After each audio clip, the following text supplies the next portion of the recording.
Meus amigos, que a paz de Jesus permaneça em nossos corações. Então hoje nós vamos falar de uma cura de Jesus, acontecida na sinagoga num dia de sábado. Essa mulher, ela estava curvada há 18 anos. E Jesus a chama, diz que ela estava livre da doença, e ela então dá glórias a Deus. Eu queria que a gente prestasse bem atenção nessa sequência. Jesus entra numa sinagoga num dia de sábado, encontra uma mulher curvada, que já se encontrava assim há 18 anos, e ele chama essa mulher e diz assim: você está livre da sua doença. E ela ficando curada instantaneamente, deu glórias a Deus. Muita coisa para se pensar nesse estudo. Algo assim que demanda muita atenção, apesar de ser só isso que eu falei. Mas se a gente começar mesmo a analisar palavra por palavra, com cuidado, a interpretação não é assim tão fácil como a gente pensa. Temos muita coisa para refletir. Vamos devagar. A primeira coisa Jesus entra na sinagoga num dia de sábado. A palavra sábado no original está no plural, porque é como se fosse num dos sábados, por isso que está no plural. Num dos sábados ele entra numa sinagoga. Então a sinagoga não é definida e nem em que época, em que sábado, apesar de que foi essa última vez na narração evangélica que Jesus entra numa sinagoga. Muito bem, pelo menos que o evangelho narra isso. O que mostra também que era uma coisa comum, normal ele fazer isso. Nos sábados tem os cultos da religião judaica, e ele era um judeu por excelência, como está no próprio evangelho de Lucas. E ele entrava então nas sinagogas para ouvir os textos, para comentar os textos. Como que a coisa acontecia nesses sábados? E o que mostra bem que em qualquer cidade que ele passasse, era dia de sábado, ele entrava na sinagoga. Como que a coisa era feita? Inicialmente, alguém lia o texto em hebraico da lei de Deus, de Moisés, e alguém imediatamente traduzia para o aramaico, porque os textos estavam em hebraico e a população já falava o dialeto do aramaico. Então já se fazia a tradução, já não se entendia o texto direto no hebraico, eram poucos que conheciam. Logo depois dessa leitura da lei, se lia os profetas, pedaço dos profetas. Na vez que Jesus entrou pela primeira vez numa sinagoga, pelo menos narrado no Evangelho, o texto era de Isaías. Cada sábado se lia, dependendo da festa ou do motivo da interpretação, um texto de um dos profetas do Antigo Testamento. Eram mais ou menos uns 7 os convidados. Quer dizer, mais ou menos não, era frequentemente 7 eram convidados, iam fazendo as leituras e um fazia o comentário, que era o mais preparado para fazer o comentário. Então, num desses sábados, Jesus entrou numa sinagoga e viu esta mulher curvada, 18 anos, o que mostra que não era uma cidade normal que ele frequentava, porque se fosse a da cidade de Nazaré, aonde ele trabalhava, aonde tinha a carpintaria, sem dúvida ele conhecia aquela mulher curvada há 18 anos, que não conseguia nem olhar para cima, né? Uma doente conhecida. No caso, a cidade de Nazaré tinha umas 40 famílias, então todo mundo se conhecia. Então era numa sinagoga de uma cidade que não se sabe qual. O importante é que, podemos dizer assim, pelo lado histórico, Jesus não conhecia a moça. A senhora E é interessante que ela também não pede nada a Jesus. Quando a gente olha as curas do Evangelho, sempre alguém pede alguma coisa. Ou é o próprio doente que pede, ou é o pai do doente, ou é a mãe do doente, ou é o patrão, no caso da cura lá do empregado do centurião. Alguém faz uma solicitação a Jesus. Alguém leva um doente de propósito. Por exemplo, naquela passagem em que Jesus prega na barca, era tanta gente na praça, porque botava os doentes na praça, que traziam os doentes para ele curar. Ali ele entra numa sinagoga, de um local em que ele não conhecia, quer dizer, que não era frequentador, podemos dizer assim, e nem que ele conhecia aquela doente. E ela entra na sinagoga, não necessariamente para ser curada. Não necessariamente para ser curada. E ele então se depara com esta mulher que há 18 anos estava encurvada. Diz o texto, tinha um espírito enfermiço. Vamos primeiro analisar pela mediunidade, porque toda obsessão é uma mediunidade, né? Se o espírito era enfermiço, se o espírito era enfermo, ao dominá-la, e por isso que as traduções falam em possessão, essa palavra possessão, no caso, é uma releitura do texto. Podemos dizer que o tradutor faz uma suposição em que o espírito, sendo enfermiço, deixa o obsidiado enfermo também. Então ele assume ou passa a ter a doença do obsidiado, do obsessor, podemos dizer. O obsidiado passa a ter a doença do obsessor. Então o espírito era enfermo e o obsidiado ficou enfermo também. E a enfermidade do espírito era uma enfermidade que ele era curvado. E como ele era curvado, o médium aqui, no caso o obsidiado, ficava curvado também. Porque o espírito era curvado, era a doença que o espírito tinha, o médium ficava assim curvado. E ficava de tal forma curvado que não conseguia olhar para cima, levantar a cabeça.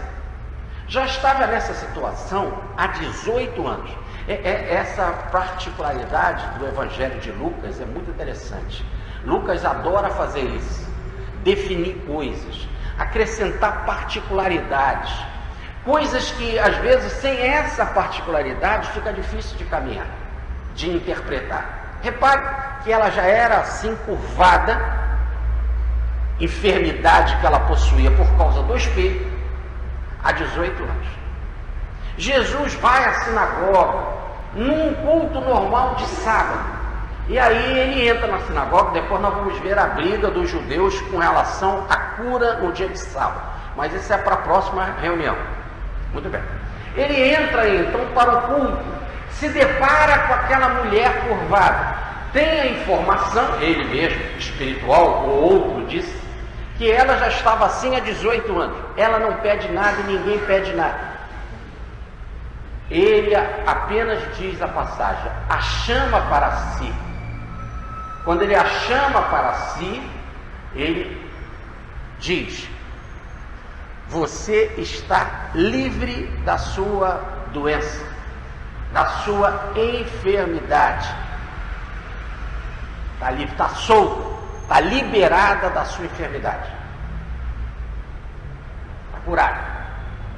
Ela então diz a passagem que instantaneamente, imediatamente, ela se curvou, ela se deixou de ficar curva, se endireitou.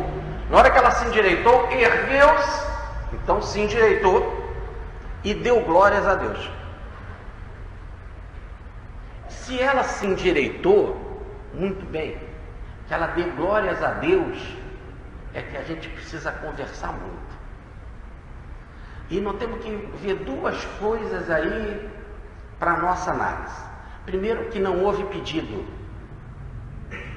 Foi Jesus que imediatamente a libertou da sua enfermidade. Foi uma espontaneidade do Mestre. E na hora que ela se endireita instantaneamente, ela dá glórias a Deus. Mas se ela era tomada pelo espírito enfermiço, se ela era obsidiada, nós temos que trabalhar bem isso. Como que uma pessoa que é obsidiada, que está tomada pelo espírito enfermo, ao se livrar do espírito enfermo, imediatamente dá glórias a Deus? Porque se ela imediatamente ficasse curada, se erguesse, muito bem, mas dá glórias a Deus, então era um espírito amadurecido. Porque no exato momento em que ela se livrou da doença, ela fala que só Deus poderia fazer assim, e ela então dá louvores a Deus.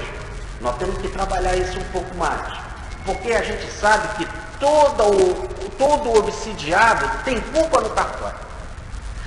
Quando a gente fala em que uma pessoa está obsidiada, a gente pergunta: quem é o mais dispensável? O obsessor ou o obsidiado? Os dois em pé de igualdade. Os dois são responsáveis. Você só pode ser obsidiado se der margem, influência ao obsessor.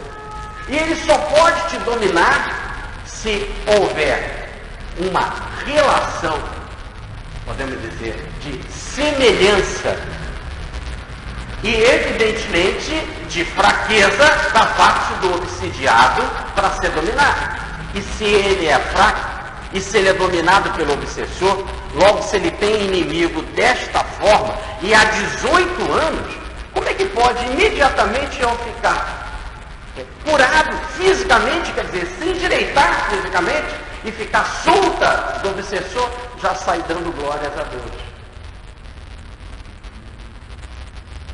Pode um obsidiado estar preparado espiritualmente para dar glórias a Deus?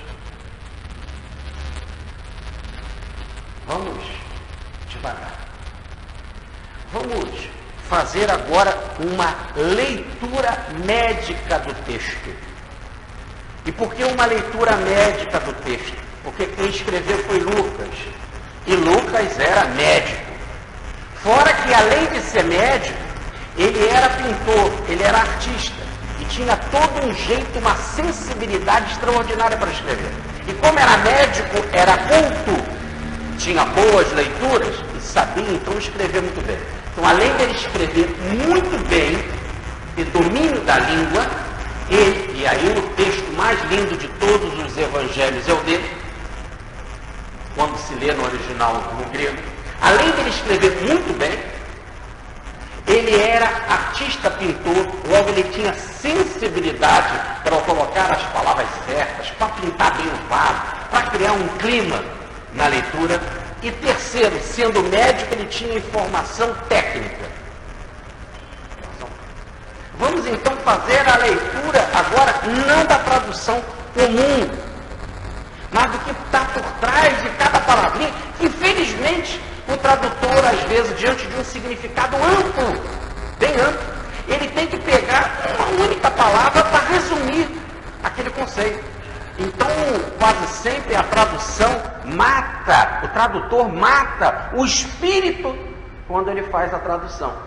Porque ele tem que sintetizar de tal forma, ele tem que procurar uma palavrinha que justifique, às vezes, uma amplitude de conceito. Não é isso? Você imagina fazer um resumo de uma palavra na hora que você vai traduzir um texto e uma palavra, ela limita, às vezes, todo um conhecimento que está por trás. Por exemplo, você usa a palavra assim, psicanálise. Aí você traduz isso. Só que agora a gente sabe, psicanálise, você precisa do psicanalista, você precisa de um consultório, você já sabe dos estudos de Freud, você já sabe que às vezes um tratamento de psicanálise leva 5, 6, 10 anos ou mais. Há todo um conjunto de informações com uma única palavra.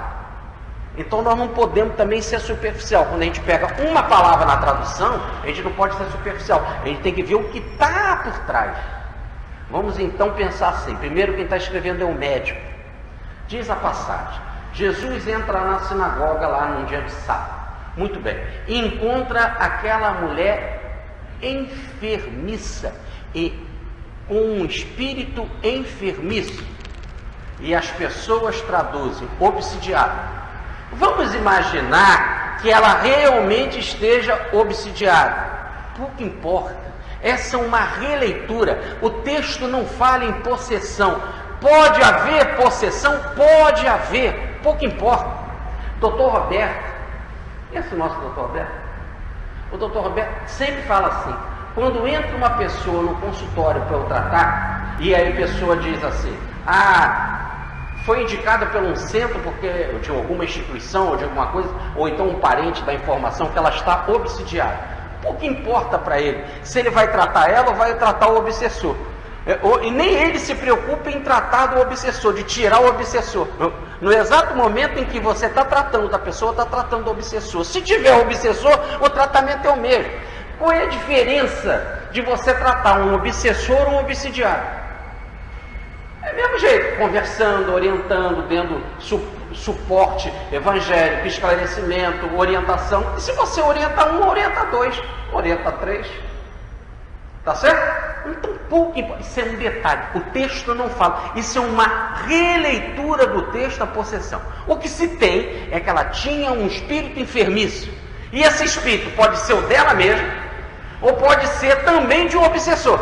Pouco importa. Se é do obsessor ou dela, às vezes é dos dois. Ela era enfermiça. O obsessor também.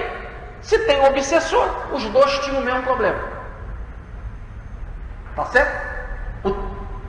Então vamos esquecer por hora o obsessor. O que nós sabemos é que ela era enferma. Qual era a doença dela? Ficava curvada. Muito bem. Agora observe. Qual é a origem da palavra enferma no original? Lucas é preciso. A palavra técnica que ele coloca é que ela tinha uma fraqueza orgânica. Fraqueza orgânica. Os tradutores colocam enfermiça. É uma releitura. Está errado? Não está. A pessoa tem uma fraqueza orgânica. Na hora que eu vou traduzir, eu tenho que botar numa única palavra. A palavra lá no original, ela tem esse significado, fraqueza orgânica. Na hora que eu vou traduzir, eu tenho que ter uma palavra só. Para aquilo que eu contei, que eu abri numa expressão, aí a pessoa traduz por enfermiça. Está errado não. Todo mundo que tem fraqueza orgânica é enfermo. Está correto? Mas Lucas é preciso. Ela tinha um espírito fraco organicamente, que gerava o encurvamento. O texto de Lucas é preciso. O que traduz por encurvamento é espinha dorsal ou coluna vertebral atrofiada para baixo. Tá certo? Então ele está usando a palavra técnica. Ela tinha uma doença, uma fraqueza, que ela ficava curvada, com a coluna vertebral curvada, assim há 18 anos. Ela não conseguia, o texto é claro, quando diz olhar para cima, não, é levantar a cabeça para olhar para o alto. Lucas coloca a expressão certa. Ela era curvada, a coluna vertebral curvava ela, e ela não conseguia levantar a cabeça para olhar para o alto. Olha como já está ampliando o texto. Muito bem. Agora, ela estava nesse problema há 18 anos. Assim. Não estamos lidando com uma coisinha qualquer. Repara que é uma fraqueza orgânica de algo persistente que podemos dizer que já até se acomodou organicamente essa situação. 18 anos. A pessoa não consegue levantar a cabeça e olhar para cima. Então não era um espírito só que pega e aí passa por um determinado momento, depois solta, liberta. Não, há 18 anos. Então eu não preciso necessariamente ver como obsessão. Se tiver obsessão, muito bem. Os dois têm o mesmo processo. Fraqueza orgânica. Tá bem. Agora, Jesus a vê ela na sinagoga e a chama para si. Ela entra em evidência e se aproxima de Jesus. Jesus a chama para si. Só que essa expressão chamar, e não é errado do tradutor, é que ele tem que fazer um esforço para botar numa única palavra e sintetizar. A ideia de discurso.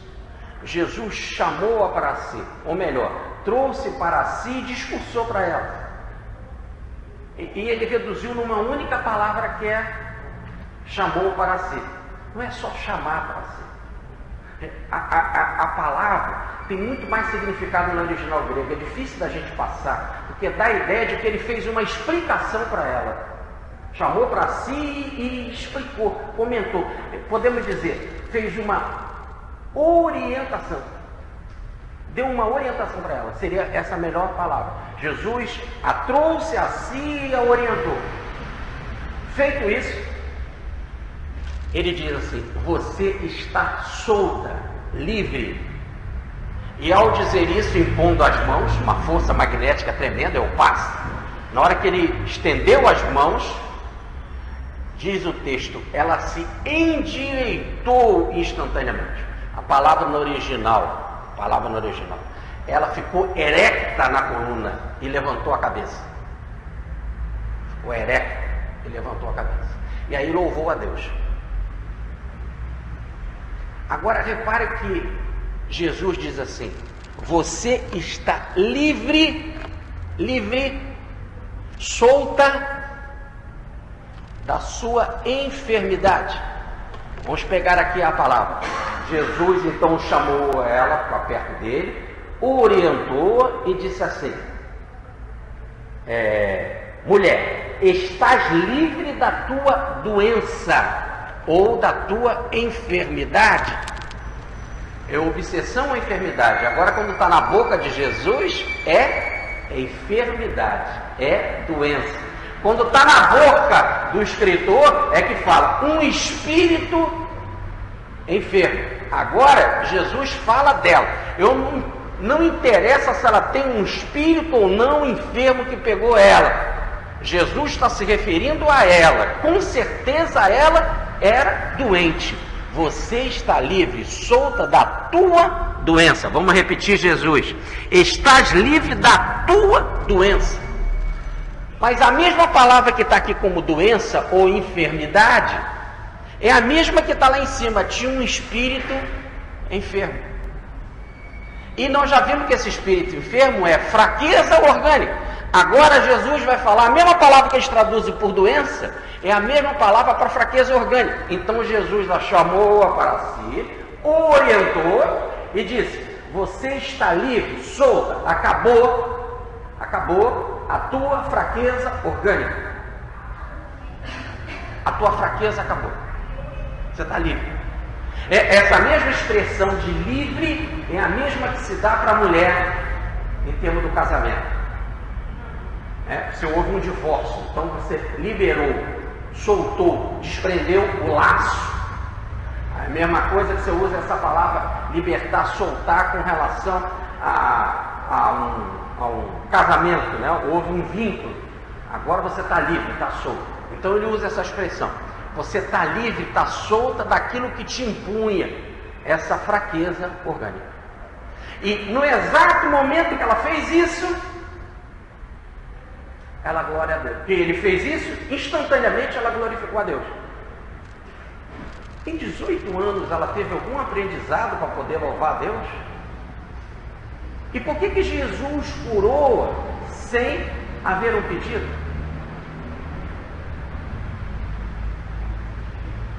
Temos muita coisa para pensar. Vamos fazer uma repetição. A mulher, há 18 anos, tinha uma fraqueza orgânica que a deixava com a coluna vertebral curvada. Ela não conseguia olhar para si.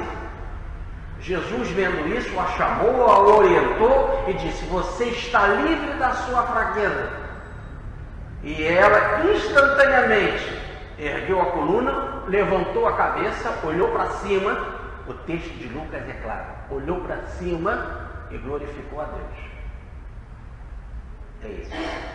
Repare que já estamos entrando em detalhes muito mais do que uma simples, como se quer, análise rápida de obsessão, de liberar um espírito. Nem temos a certeza de que havia um obsessor. E que se tiver, pouco importa. Jesus estava falando com ela e ela ficou curada da fraqueza. Mas ao mesmo tempo, nós temos que ver essa coisa do curada. Aqui não existe a palavra curada. Eu li a palavra curada aqui. Vamos repetir a passagem para a gente entender. Ela tinha uma fraqueza orgânica há 18 anos, que deixava ela com a coluna vertebral curvada. Jesus a orientou, estendeu as mãos, ela ficou direita, olhou para cima, e Jesus diz: a tua fraqueza acabou. E ela então glorifica a Deus. É complicado. Não é algo assim só do... Aí você fala assim, mas por que você está dizendo que é tão complicado? É porque eu não sei a resposta. Eu só quero dizer que, do jeito que é a interpretação ao pé da letra, como querem, não bate. Entendeu? E aí a gente tem que ser sincero com a espiritualidade. Isso não é nada de errado. Kardec nos ensina isso. Nós só temos que aceitar o que passa pelo crivo da nossa razão. A gente tem que... Olha, se você não entende, não entende. Então eu vou deixar essa passagem de lado para refletir. Ou então vamos fazer uma coisa que é necessária. Com todo o espírito de liberdade que a gente tem. Vamos fazer uma análise de uma suposição, talvez pode ser assim, e que ele nos ajude. Porque essa explicação só ficou livre da obsessão e tal, não sei o que, tirou o espírito. É verdade isso? É lógico que é verdade. Existe esse tipo de obsessão? Existe. Só que quando a gente faz um estudo quietinho do texto, olhando as palavras com cuidado, não é assim tão fácil. Então ele tem que dar a mão à palmatória, dizer que não entende e buscar algo que te orienta. Veja, o que mais intriga aí é essa coisa do espírito dela, da glória a Deus. Assim, então, ter esse aprendizado. Alguém que vem sofrendo de uma obsessão. Sabe que é uma obsessão de 18 anos que tu não olhava nem para cima? E de repente você fica direito e sai falando de Deus. Tá certo? Isso aí incomoda. Incomoda também dela não ter pedido nada, absolutamente. E que autoridade é essa que Jesus tem de chamar uma pessoa que não pede para ficar boa? E ela ficou boa? Tá certo? E por que Jesus fala que você está solta, está livre desta fraqueza? Quem pode ficar livre de uma fraqueza? Você tem que ter essa fraqueza de 18 anos. O que aconteceu ali para ela não ter mais essa fraqueza? E outra coisa, você poderia dizer assim: mas você colocou bem na colocação da palavra de Lucas, é uma fraqueza orgânica. Então ela não era fraca espiritualmente. Ela não era fraca espiritualmente, ela era fraca organicamente. E se ela era fraca organicamente, quando ela organicamente ficou curada pelo passe que Jesus deu, e que ela então se endireitou, olhou para cima, aí ela falou das coisas divinas. Então se ela falou das coisas divinas, ela tinha uma força espiritual. E se ela tinha uma força espiritual, ou melhor, um certo conhecimento espiritual, por que fica curvada 18 anos? Por que ela tem essa fraqueza orgânica? Agora, o texto diz que ela tinha fraqueza espiritual. O texto não fala nem obsessão. Isso é uma interpretação. Várias vezes vocês vão ler aí nas Bíblias, tá? Possessão. Porque vamos falar que tinha um espírito enfermiço, mas veja bem, Jorge Damas tinha um espírito enfermiço e reencarnou. Vocês todos também tinham um espírito enfermiço e reencarnaram. Pode estar ou não obsidiado, apesar de que todo mundo tem as suas influências negativas. Quem não tem os seus inimigos? Quem aqui não tem muita parceria com a obsessão? O importante é isso, nós somos espíritos enfermiços. Ela tinha um espírito enfermiço que gerava uma fraqueza orgânica.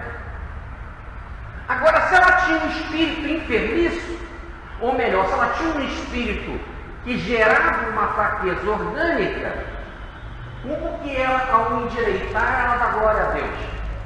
Se o espírito era fraco, o que acontece? Depois de 18 anos você nesse estado e sai dando glória a Deus?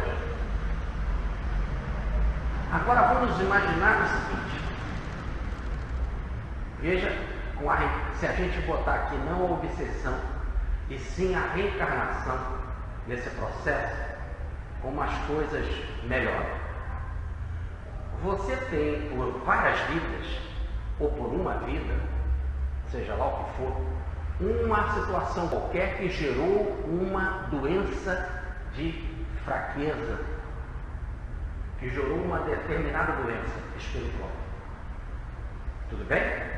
Você faz um aprendizado no plano espiritual, faz alguns estudos, algumas análises, passa por uma psicoterapia no plano espiritual, em que a culminância da terapia será a reencarnação, em que ao término do processo encarnatório é que a terapia daria resultado com uma soltura, uma liberação. Você está doente, no plano espiritual se aprende, se junta com mensageiros, se estuda, faz uma análise de si mesmo, etc. e planeja uma encarnação. Planeja a encarnação para cuidar daquela situação. E o que você planeja quando vai encarnar? Você vai planejar que em um determinado período da sua vida você vai ficar curvada. Como você pode planejar que por um determinado período da sua vida você vai ficar com a mão atrofiada. Por um determinado período da sua vida você vai sofrer com um câncer, uma lepra. E que depois desse período você vai ficar restabelecido. Ela fez um planejamento em que ela teria que ficar 18 anos com uma fraqueza orgânica. O espírito lá tinha a tal necessidade de reparação, mas já tinha um certo aprendizado no plano espiritual. Porque se ela não tivesse o certo aprendizado no plano espiritual, ela não poderia, ao ficar endireitada, dar glórias a Deus, o que mostrava que já tinha um certo compromisso espiritual. Vamos sair desse caso, é porque nos incomoda muito uma pessoa curvada. Mas você às vezes não tem uma pessoa curvada fisicamente, mas tem as pessoas sofrendo as mais diferentes dores e problemas, que a gente olha assim, a pessoa está muito bem, está fisicamente, sem problema, e está com um grande sofrimento na vida. E a gente não sabe. Vamos fazer uma análise, por exemplo, da dona Laura, a mãe do Lísias, que hospedou o André Luiz na casa dela. A dona Laura teve uma reencarnação aqui com um marido chamado Ricardo. E ela viveu com ele. Teve 4 filhos. O Ricardo morreu. Ela ficou viúva, se não me falha a memória, por 18 anos. Ela ficou viúva. Lutou para dar aos filhos evangelho e dignidade. Ter esta vida, ter essa luta, realizar esse papel de mãe é uma bênção. Então ela chega no plano espiritual dignificada, porque os 4 filhos ela deu orientação. Uma tinha mais um problema para lá, outra para cá, etc. Mas ela cumpriu, na medida do possível, o seu papel de mãe. Mãe viúva, que não é fácil. Muito bem, quando ela chegou no plano espiritual, com um conhecimento que ela já tinha, ela começa a cuidar de crianças e a atender doentes na colônia. E no Ministério da Regeneração, ela cuida de crianças. Além disso, ela já começou a hospedar pessoas, como por exemplo, ela hospedava o André Luiz. Então, ela fez ali muitas amizades no plano espiritual. De repente, a dona Laura começa a recordar erro de 300 anos antes, de uma outra vida, erros que começam a incomodá-la.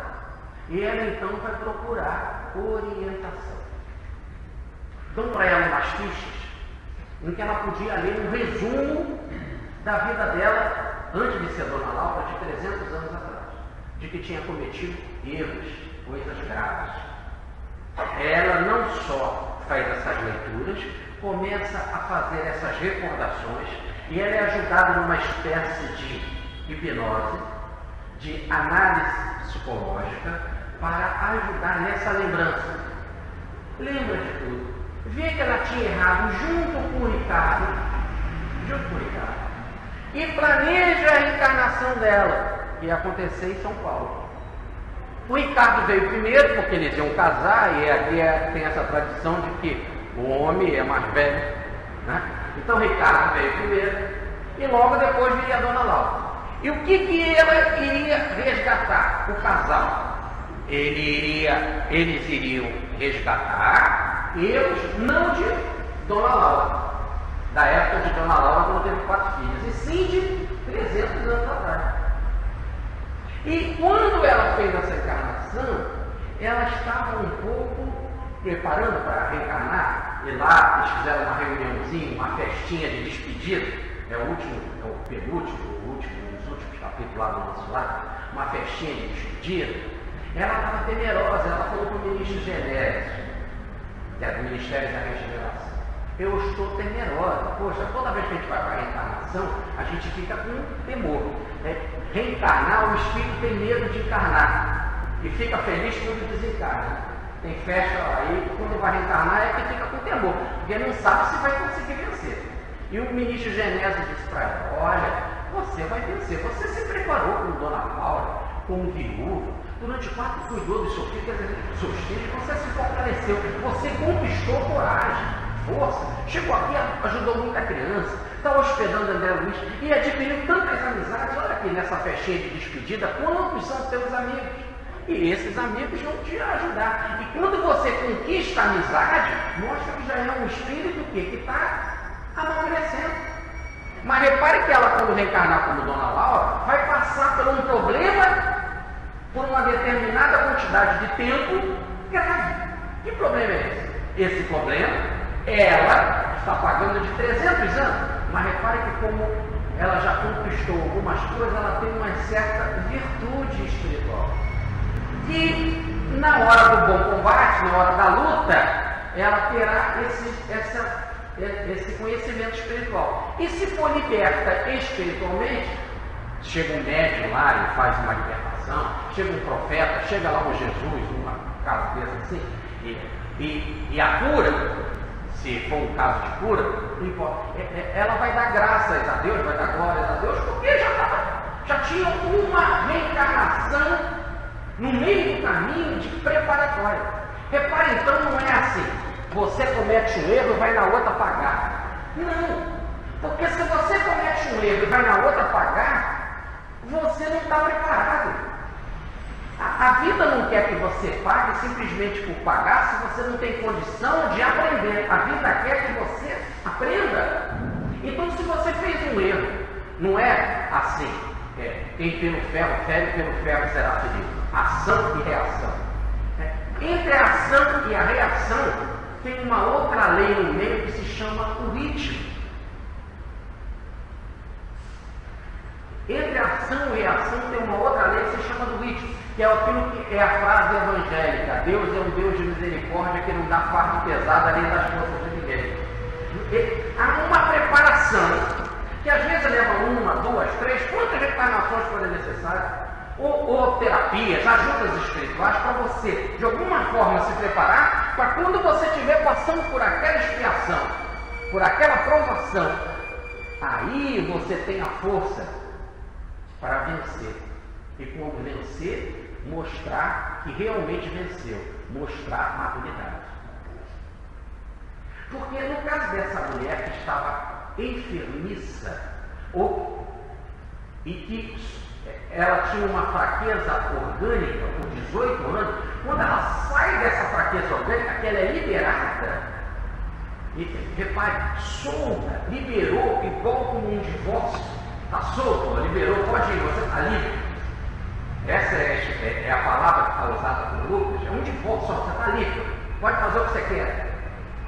O caso dela, o que mostra que ela estando livre e ela dá glórias a Deus, significa então que ela tinha uma maturidade, se livrou de quê? Se livrou da doença qual? A fraqueza orgânica. Ficou bem claro então que foi algo que foi pedido, não é uma fraqueza espiritual.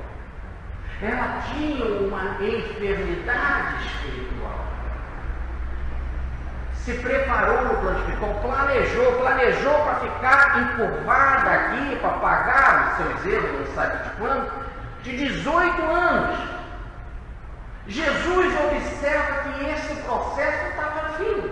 Agora não é um lance do espírito pedir, porque numa obsessão você tem que ter interesse libertal. Você tem que querer. Se o espírito não quiser continuar no mal, agora, no sentido de um planejamento carne, em que você planeja uma determinada aprovação, e Jesus notou que ela planejou aquilo 18 anos e que tinha cumprido o que ela planejou, terminou o processo, ele observou que terminou o que ela havia solicitado, planejar, ele chamou a si, a orientou e disse: você está livre, está solta, acabou o seu processo. Vou te ajudar a você se erguer. Ele deu a mão, estendeu a mão, ela tomou o passo e ficou firme. E quando ficou firme, ela mostrou todo o conhecimento espiritual que já tinha. Deu glória a Deus. Então não é caso necessariamente de obsessão, e sim de fim de processo, de solicitar, de planejamento de uma enfermidade, e diz o texto de Lucas, orgânica, não é mais espiritual. Mas se você só tem doença orgânica porque tinha um problema espiritual, esse problema espiritual pode muito bem ter sido curado. Vamos explicar melhor. Eu sei que são novidades na nossa cabeça que a gente precisa pensar um pouco mais. Nós não podemos imaginar que Deus mande João Batista aqui na terra para ele perder a cabeça. Isso é castigo que é dado ao espírito da grandeza de Elias, dos maiores profetas do Antigo Testamento. Elias errou. De Elias para João, ele aprende. João diz no próprio texto de Jesus, é dos maiores do nascido de mulher, é esse cara. Então eu estou diante de um espírito muito maduro, precursor de Jesus, sabia tudo de Jesus. Olha lá Jesus, esse é Jesus, etc. Eu não sou digno de tirar e sentar nos seus pés. Jesus é o maior dos nascidos de mulher. Então eu estou diante de um espírito muito maduro, não é igual a gente não. Aí ele vai ter que pagar. Deus exige que ele corte a cabeça. Não é isso. É ele que solicita. Essa é a diferença quando você solicita algo para reencarnar. Quando você solicita, é você que pediu. Eu não posso intervir. Toda encarnação que é aceita pelo alto e que se conversa com os mentores, chegou-se à conclusão, é o que você pediu, e o plano espiritual concordou, porque vê que aquilo é lógico, etc., e bateu o martelo, não é expiação. Expiação é coisa de espírito atrasado, que sofre coisas, antes de tudo, ligadas à sua ignorância. A aprovação ou a reparação é algo que o espírito já amadureceu do lado de lá, tanto que amadureceu que ele compreendeu e ele ajudou no planejamento, ele planejou, ele pediu. Quando você pede, significa que você já é um pouco participador do processo. Não estou te comparando com o mentor, mas você entendeu o processo, sabe o que os mentores estão querendo, o que é melhor para você, tá certo, eu quero isso, vamos lá, fechamos um acordo, tá bom? Tá? Pronto. Você reencarna. Essa é a reencarnação planejamento. E aí você reencarnou. Toda reencarnação é planejamento. Quero dizer que ali é um caso consciente em que o espírito é co-participador do seu processo. É o caso dela. Tanto que quando ela endireitou, ela agradeceu a Deus, mostrava que espiritualmente já tinha capacidade de compreender. E Jesus não pediu a autorização dela, e nem precisava, porque já tinha dado a autorização no alto. Quando 18 anos, quando você planeja que vai ter tal ou tal situação aqui na Terra, que vai perder os seus bens todos, seja lá o que for, já está autorizado pelo alto. Então, como era algo autorizado, ele chamou e disse: você está livre, acabou o teu processo, pronto. Você está livre do quê? Da sua fraqueza orgânica. E espiritualmente ela estava legal. Tanto que ela está glória a Deus.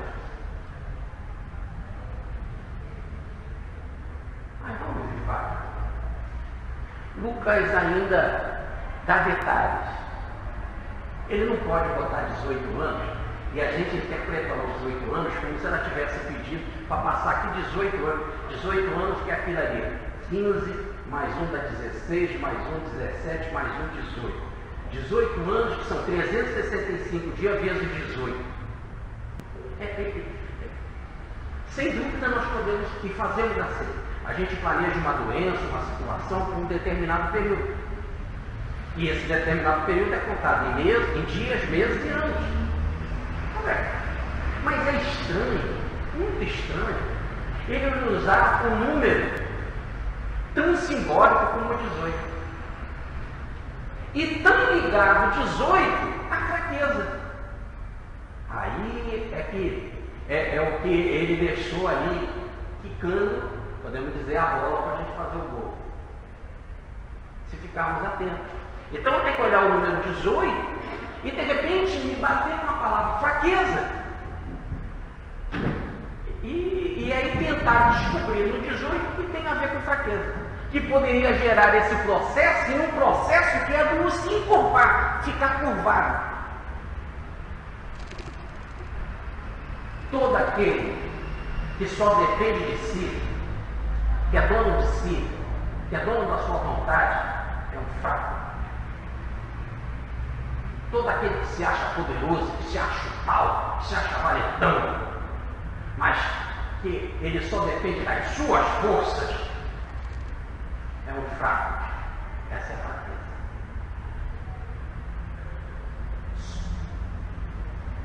Tudo é força. Qual é a outra frase? Tudo é força só. Você pode ter muita força.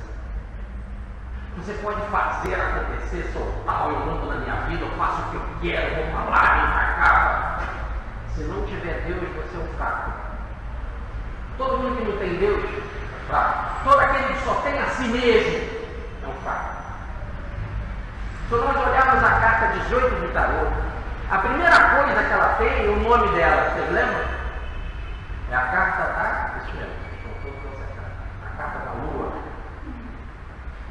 E a Lua tem Sol na Lua. Ela tem luz própria. A luz é do Sol, não é dela. Tá certo? Agora, se a Lua reflete o Sol, muito bem. Aí é bacana, porque ela é um trampolim para a manifestação do Sol. Ou melhor, ela é um canal para que o Sol se manifeste. Porque de noite não tem como o Sol se manifestar. Ele está no outro lado. É treva pura. A Lua, ela é uma espécie de médium. A Lua é uma espécie de médium. Ela é alguém ou algo que permite que a luz que está escondida se manifeste. Como que a gente vê a luz do Sol à noite? Alguém aqui já viu a luz do Sol à noite? Algum de vocês? Toda vez vocês veem através da Lua. A Lua, ela nos traz a luz do Sol que está invisível. Ela projeta para a gente. E quando a Lua projeta a luz do Sol, é bacana? É bonito? Uma noite de lua? É bonito. Ela ainda clareia? A gente pode fazer viagem à noite, isso tudo? Pode? Pode. Não é assim? Então a Lua, ela é benéfica quando ela realiza a sua função, que é trazer a luz do Sol que está invisível. O médium também é igual a Lua. Os espíritos estão aí? Os espíritos estão aqui? Não. Quem diz que os espíritos estão aqui e que falam com os espíritos nos passam a mensagem dos espíritos? Quem nos revela os espíritos? Hein? Os médios. O médio é qual a lua. O sol não estava invisível? Quem trouxe o sol do invisível para o visível? A lua. Ela traz na mesma potência do sol? Não.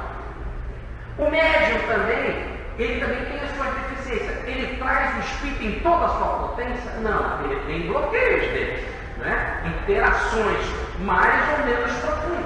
Mas quem revela o invisível dos espíritos para a gente é o médium. Vamos dar um outro exemplo. Os espíritos são invisíveis. Aqui quem é a mãe? Levanta a mão. Já teve filho? Quem já teve filho, levanta o dedinho. Já teve? O seu filho estava visível ou invisível? Invisível.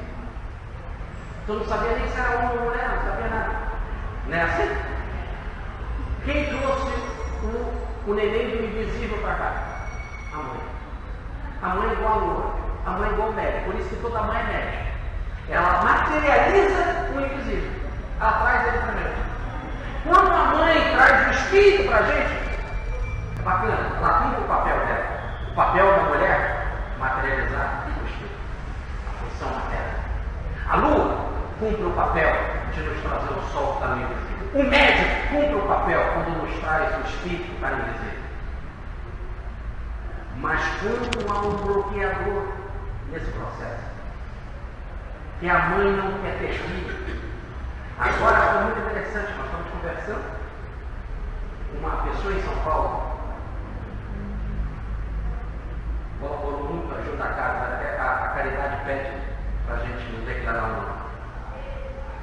Mas o filho desse casal, nós estamos com tudo pronto para casar com a moça.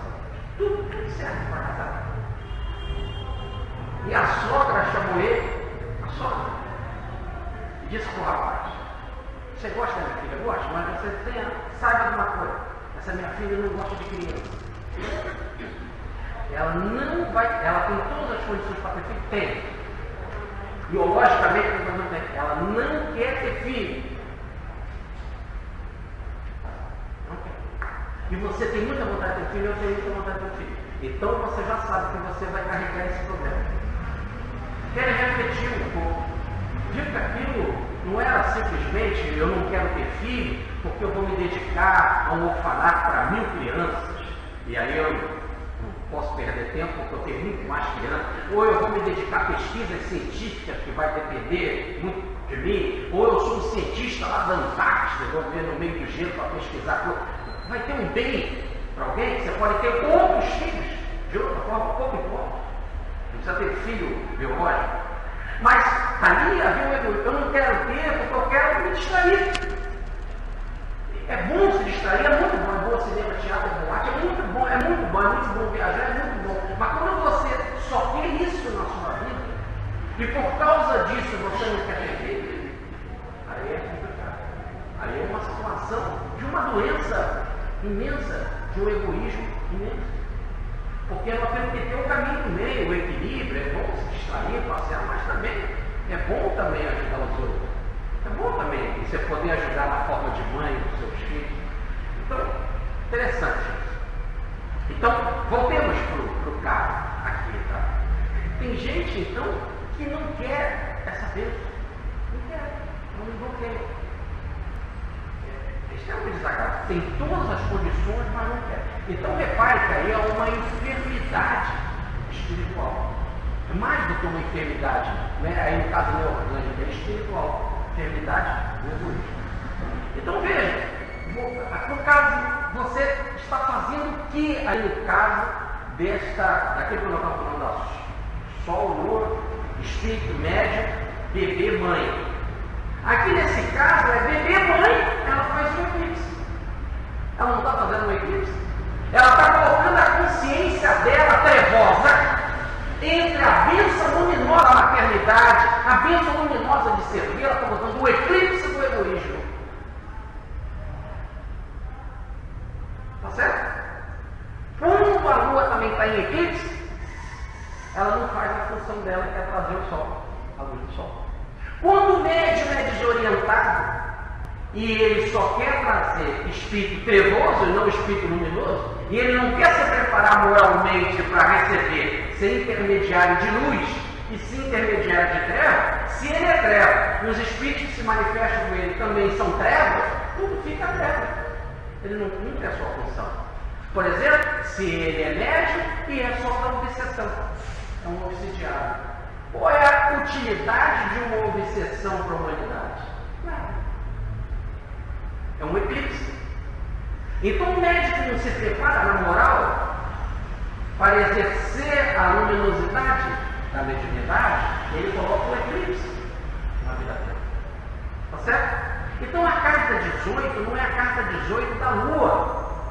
O nome dela é a carta da Lua. É a carta do que deveria ser da Lua. Mas quando a gente olha a figurinha, o que a gente vê é um eclipse.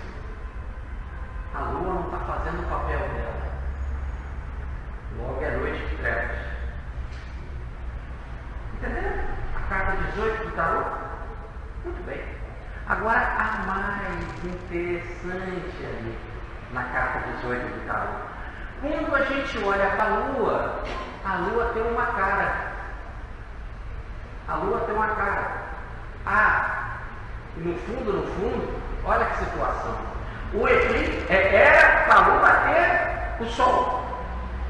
A Lua tem uma cara. Ou melhor, o que a pessoa não quer é projetar o Sol. O que ela quer projetar é a si mesma. E quando você quer projetar você mesmo, só olha para você, só se interessa por você, e você só irradia você, e não o Sol, porque tem uma cara na Lua. Então, se você só irradia você mesmo, você se acha. E aí só irradia você, só vive para você, só quer saber de você e só quer irradiar você. Como se você fosse o centro das atenções do mundo. Você sozinho, não mais o Sol. Todo aquele que é sem Sol é sem vida. Todo aquele que é sem Deus é sem vida. Você pode até ter muita coisa, muita força, muito isso, muita beleza e tal. Tudo passa, no fundo você é um fraco. Você projeta você mesmo. Olha que desgraça.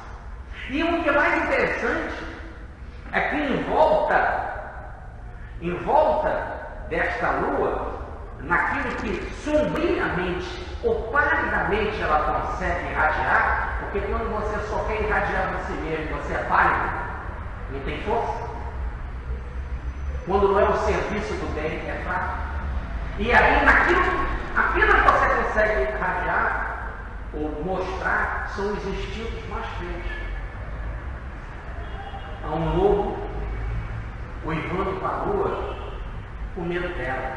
Há um cachorro latindo para a Lua com medo dela. E há um caranguejo andando para trás falando.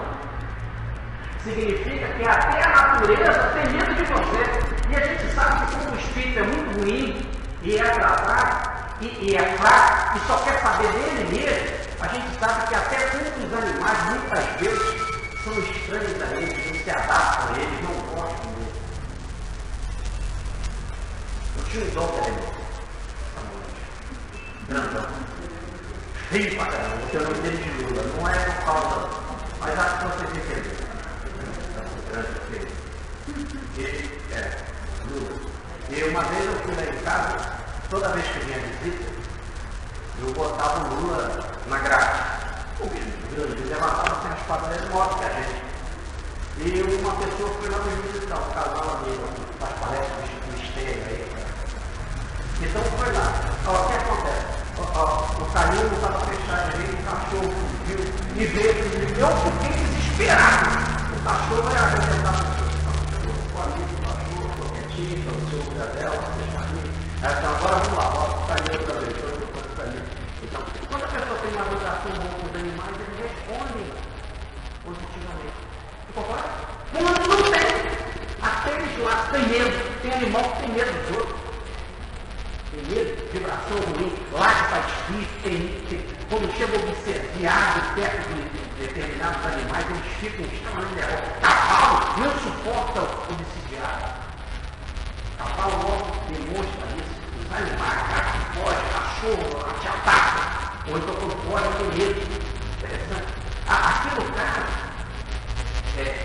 o que sobra da própria reação da tem esse tipo de comportamento, que o egoísmo, como foi dito na mensagem daquela Solange, é o maior dos vícios, em que você só olha para você, primeiro eu, depois eu, mais uma vez eu, sempre eu só quero radiar a mim, sou eu que estou sendo as pessoas. Essa situação gera um tipo mais feio, que é o caranguejo que falando. Ou melhor, a pessoa está regredindo. Caranguejo anda para trás. E está indo para onde? Para a lama, puxar, está se afundando. Vir para puxar para a lama é um ambiente específico, não só fértil, mas grosso, denso. Essa é a ideia de uma vibração extremamente densa, baixa, ou como diz o professor Pedro Paulo, parântica, de base, pesada, endensar. A pessoa está perto, igual André Luiz no livro Entre a Terra e o Céu, dá um show lá numa passada, um show no bom sentido, falando sobre esse tipo de situação. A mulher só gostava de beleza, ela só tem tudo de beleza, se arrumar, fechar, arrumar. E aí o André Luiz foi dar, o André Luiz me deu uma puxadinha. Quando ele voltou assim, a mulher também tinha dado uma puxadinha. E ela já tão bela, tão enfeitada, então quando ela sai do corpo, ele levou um susto, porque ela era um monstro. Espiritualmente, ele era um monstro. Ele se cuidava espiritualmente. E aí nós temos também um caso no livro dos Mensageiros, de duas mulheres que lá no escritor vivem com joias e todas arrumadas, e os mentores elogiam como que elas são finas, se arrumam, botam joia e vão fazer caridade. Então o problema não é botar joia, não é se arrumar, e tem que cuidar da aparência, arrumar o melhor cabelo, arrumar isso, ter a melhor roupinha, bacaninha, não é isso. Ninguém está dizendo que a gente tem que andar mal vestido, mal feito, não, botar um bom perfume, se arrumar, se enfeitar, tudo isso é muito válido. O que não pode é só você ter isso. Fazer a vida gerar isso, e essa é a função da vida. Aí é que a situação pega. Aí você espiritualmente vira monstro, porque você só cuida do orgânico. Então vamos ver agora a explicação ficar mais lógica. Vamos imaginar esse espírito, no caso dessa mulher, que de tal maneira criou uma fraqueza espiritual, que criou a monstruosidade de só projetar a si mesmo. E quando você só projeta a si mesmo, é o caso que se eclipsou, tirou toda a sua luminosidade e só achando que dependia de si mesmo, acabou ficando fraco. Agora ela percebeu isso nessa sua doença no plano espiritual. Foi tratada. Quando é tratada, não quer dizer que é curada. Quando você vai no psiquiatra, no psicólogo, e o psicólogo começa a te orientar e você começa a seguir as orientações, você ainda não está restabelecido. Mas já tem as primeiras informações do que deve fazer, já tem ponto de referência e de apoio, já tem algum significado. Ela descobriu esse significado, planejou a sua encarnação, e ela, quando planejou a encarnação conscientemente, já entendendo o processo de vida e de terapia, ela planejou que queria ficar curvado, porque o curvado significa não olhar para cima. Significa a própria ideia de fraqueza, de olhar só para baixo, para a terra, só para a materialidade, não conseguir olhar para cima, ter força espiritual, de planejar, de ver a vida, de ver a luz, de caminhar para Deus. Como não queria caminhar para Deus, não queria olhar para o sol, não queria olhar para a vida, só queria olhar para o próprio umbigo, então ela estava curvada assim. Esse curvado é o símbolo dessa fraqueza. A fraqueza significa a subserviência. Não vamos confundir a humildade com... Oi? Não. A humildade com a pessoa que como é que é o nome? Subserviente, né? Oi? Submissa. Não é essa. Veja, eu ser humilde e obedecer ao meu chefe, obedecer à lei, obedecer às ordens é uma coisa. Mas ser submissa no sentido de fazer isso para aparecer, ou por agrado, ou isso é que é o grande problema. Aí que está a ideia de você se curvar, de se baixar, de ficar dependendo das coisas materiais. Agora, pior do que isso, ela era submissa, ao tal ponto fica submissa de si mesma, no exato momento em que, só confiando em si, só valorizava a si, é como aquela pessoa que só valoriza o chefe. ela só valorizava ela mesma. Essa gerou a doença do egoísmo. Se olhou para si, para o umbigo, só projetava assim, ficou curvado. Isso que ela pediu para vir assim. E assim ficou por um determinado período. E no período que ela ficou assim, daquilo que foi chamado espiritualmente, que ela queria purgar, que ela queria pagar perante a vida, o Senhor notou que acabou o processo do carro. A chamou e disse assim: olha, não fala para o Espírito. O Espírito não estava fraco. Foi o Espírito que pediu esse planejamento. Aí ele fala assim: a sua fraqueza orgânica, você mulher, da sua fraqueza orgânica está livre, está solta, acabou. Aquilo que você pediu, cumpriu o planejado, está solta, está livre. Ela se endireitou, agora olhou para cima, agora vai poder, em sã consciência, partir para a luz espiritual, para Deus, para as coisas espirituais, para fazer a sua caminhada evolutiva, dependente de Deus, fazendo o que diz o Evangelho, que não seja feita a minha vontade, mas a tua vontade. Quando você faz a vontade de Deus, você está projetando Deus. Quando você só faz a tua vontade, você só projeta você mesmo, aí você se curvar, ser fraco, ser submisso. Agora ela olhou para cima, começa a fazer a vontade divina. E como foi ela mesma que planejou e tinha condição espiritual, ela agradece a Deus. Agradece a Deus. E por que instantaneamente ficou curado? Ou melhor, instantaneamente se endireitou, botou a coluna erética. Por que instantaneamente? Porque o problema era só orgânico, não era espiritual. Se fosse espiritual, o espírito continuava fraco, precisando de muita orientação e de compreensão. O espírito estava preparado, a carne era fraca. Olha aí a frase do Evangelho. Agora, ele endireitou a carne, o magnetismo dele, e o espírito mostrou a sua força e agradeceu a Deus. Muita paz.